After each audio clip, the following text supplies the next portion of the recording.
मराठी लोकांच्या मोर्चाला परवानगी मिळत नाही अशा प्रकारे मनसेने केलेलं आहे. आज त्या ठिकाणी मोर्चा काय मनसेचा मोर्चा किंवा परवाचा मोर्चा जर झालाच नाही तर परवानगी कशी काय? मुद्दा असा आहे की परवाचा वरळी डोबचा कार्यक्रम हा देखील मराठी माणसाचा म्हणून त्या ठिकाणी आयोजित केला झालेला आहे. आणि आता जे आपण मला प्रश्न विचारला त्याची माहिती मी घेऊन बोलेन, कारण मला अजून कधी मोर्चा आहे कुठचा मोर्चा आहे माहीत नाही. परंतु लोकशाहीच्या माध्यमातून जे जे आंदोलन होतं त्याला परवानगी देण्याची जबाबदारी शासनाची असते, प्रशासनाची असते आणि ते आम्ही करत असतो.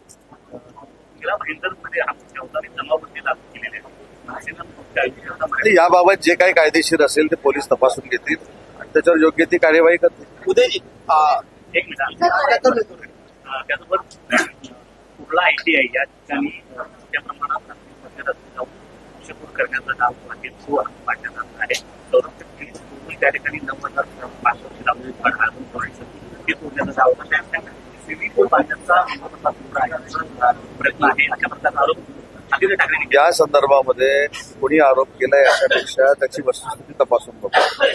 महानगरपालिकेच्या आयुक्तांना तशा सूचना देऊन याबाबत काय नक्की झालं याचा अहवाल आम्हाला मिळाला पाहिजे आणि त्याच्यामध्ये जाणीवपूर्वक जर कोणी हे केलं असेल आणि ते जर निष्पन्न झालं तर त्याच्यावर कडक कारवाई करू. या प्रकरणी दोघांना ताब्यात घेतलेला आहे, परंतु वाचवण्याचे प्रयत्न माहिती काही मिळू दे, कायदेशीररित्या जर अयोग्य असेल तर त्याच्यावर कारवाई करू.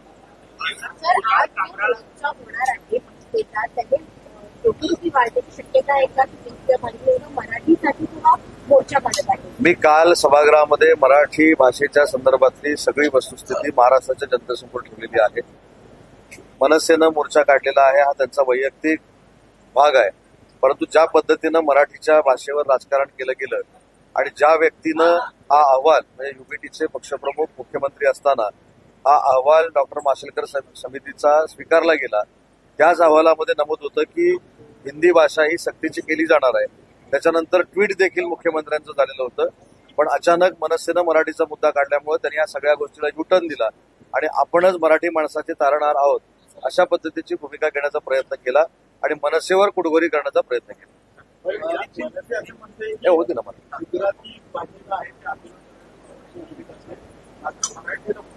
याच्यावर पूर्ण उत्तर दिलेलं आहे. या संदर्भातली बाब तपासू, पण लोकशाहीमध्ये लोकशाहीच्या मार्गाने जर आंदोलन होत असेल तर त्याला प्रशासन नक्की परवानगी देतो हे मला माहिती.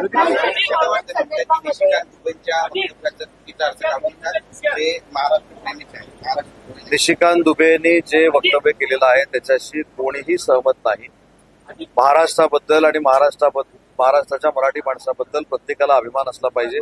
मी आज महाराष्ट्रामध्ये राहतो, मराठी माणूस म्हणून राहतो, मला मराठी माणसाबद्दल महाराष्ट्राबद्दल अभिमान आहे आणि हीच माननीय एकनाथ शिंदे साहेबांची भूमिका आहे, शिवसेनेची भूमिका आहे.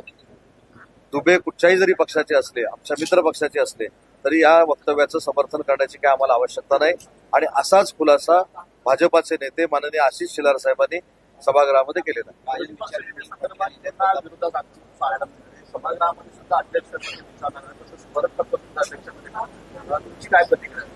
ते अध्यक्षांना स्मरणपत्र देतील न देतील, ते आंदोलन करतील न करतील, परंतु विरोधी पक्षनेता करायचा की नाही ही विधानसभेच्या अध्यक्षांच्या अखत्यारीतली बाब आहे. त्याच्यावर योग्य तो निर्णय विधानसभेचे अध्यक्ष घेतात.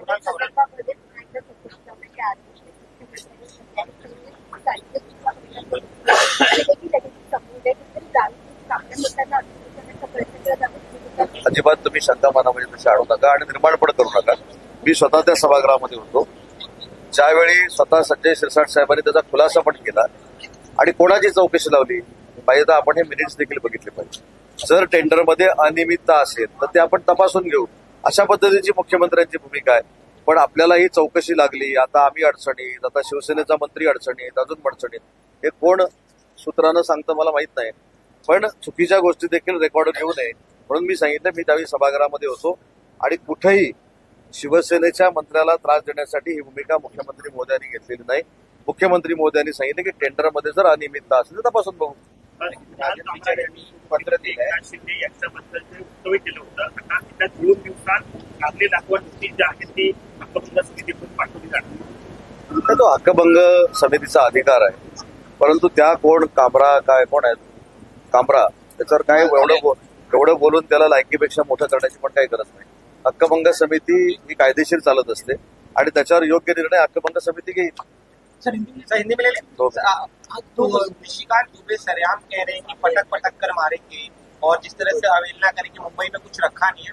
अब तक धिक्कार क्यों नहीं किया गया सरकार की ओर से? किसने धिक्कार नहीं किया? बचाव किया जा रहा है. किसने बचाव? मेरी आपसे एक विनती है, जो हाउस में होता है वो भी आप लोगों ने, मेरी रिक्वेस्ट है आपको, वो दिखाना चाहिए. खुद भाजपा के नेता आशीष शेलार साहब ने तो एमपी दुबे जो है उनका कहना अच्छी बात नहीं है, उन्होंने अच्छा नहीं बोला है, इससे हम सहमत नहीं है, ये फ्लोर पे बोले.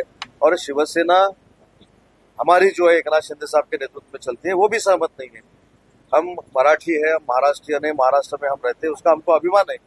हमारा अवमान करने की जिम्मेदारी क्या दुबे साहब के ऊपर नहीं दी है, तो हम तो उनसे सहमत नहीं है और भाजपा भी सहमत नहीं. जिस प्रकार से मनसे और शिवसेना जो है महाराष्ट्र का मुद्दा उठाए, वहीं अब वीडियो एक सामने आया जहाँ पे मनसे के नेता जो है महिला के साथ अत्याचार करते हैं, गाली गलौज करते. इसमें पुलिस इंक्वायरी होगी और जो दूध का दूध है, पानी का पानी हो जाएगा. इसके अलावा आपत्तिजनक शब्दों का प्रयोग किया था शिंदे साहब के लिए. प्रिविलेज कमेटी में मामला है, क्या मौजूदा स्थिति, क्या उसे नोटिस जारी किया जाएगा? नहीं, वो हकभंग जो समिति रहती है उसकी ये जिम्मेदारी है. वो विधिमंडल के जो कायदा कानून है उसके ऊपर आधार पर चलती है और उनके कामकाज में हस्तक्षेप करने का हमको अधिकार नहीं है. जो उसने कुछ किया है उसको अगर नोटिस जाती है तो उनका मामला है. और कामरा जो कोई है तो उसको भी उसके अवकाश से ज्यादा बड़ा करना अच्छी बात है. सर, महाराष्ट्रामध्ये प्रिया चव्हाण यांना आत्महत्येस प्रवृत्त केल्याप्रमाणे माजी नगराध्यक्ष प्रणाली माने यांना त्यांच्या मुलांना अटक करा, नाहीतर आम्ही आंदोलन करू असं वैभव नाईक यांनी इशारा दिला आहे. मला या प्रकरणाची माहिती नाही आहे, परंतु असं प्रकरण जर घडलं असेल आणि त्याच्यामध्ये जर कोण असेल तर पोलीस शोधून काढतील. त्याच्यामुळे कोणालाही पाठीशी घालण्याचा प्रश्न येत नाही. मी देखील सिंधुदुर्ग जिल्ह्याचा पालकमंत्री होतो. आज देखील मी पक्ष म्हणून सिंधुदुर्ग जिल्ह्याचा संपर्क मंत्री आहे. मी देखील माहिती घेईन, परंतु कुठच्याही परिस्थितीमध्ये गुन्हेगार जे कोण असतील त्यांना पाठीशी घालू नये अशा स्पष्ट सूचना या आमच्या सगळ्यांकडनं शासनामार्फत पोलीस अधीक्षकांना दिल्या जातात. सर, महाराष्ट्र में सर मीरा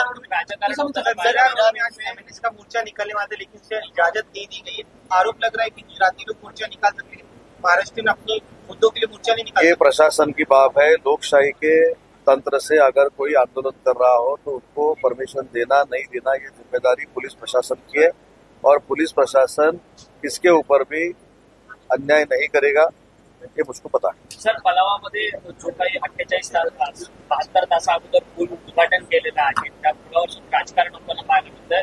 मनसेचे माजी आमदार राजू पाटील त्या पुलावरती गेले, पुलाचं बांधकाम झालेलं आहे. त्याचसोबतच त्या पुलावरून संपूर्ण रेती खडी बाहेर जाताना पाहायला मिळते. कुठेतरी सत्ताधाऱ्यांवरती त्यांनी आरोप घेतलाय की इकडच्या खासदारांनी दबावाखाली हा पूल जो आहे तो लवकरात लवकर उद्घाटन केलं, अर्धवट काम. मला असं वाटतं हे अकसापोटी केलेले आरोप आहेत. माननीय खासदार डॉक्टर श्रीकांत शिंदे यांनी स्वतःचं कर्तृत्व आणि स्वतःचा अहंकार हा नुसत्या मतदारसंघापुरता मर्यादित ठेवला नाही, तर जगभरामध्ये त्यांनी नरेंद्र मोदी साहेबांच्या नेतृत्वाखाली दाखवलेला आहे. आणि एखादा लोकप्रतिनिधी अतिशय चांगल्या पद्धतीनं काम करत असताना त्यांना नाहक बदनाम करणं ही आता प्रथा परंपरा पडलेली आहे. डॉक्टर श्रीकांत शिंदे अतिशय चांगल्या पद्धतीनं लोकांमध्ये समरस होऊन काम करतायत. त्यांची नाळ त्यांच्या मतदारसंघातल्या लोकांशी जुळलेली आहे. त्याच्यामुळे त्यांच्याकडनं कुठेही वावगं होईल असं होणार नाही. परंतु राजू पाटील साहेबांनी जी काही मागणी केलेली आहे ती देखील आपण तपासून बघू, पण त्यांना डॉक्टर श्रीकांत शिंदेवर आक्षेप घेण्याचा अधिकार नाही. Thank you so much. थँक्यू.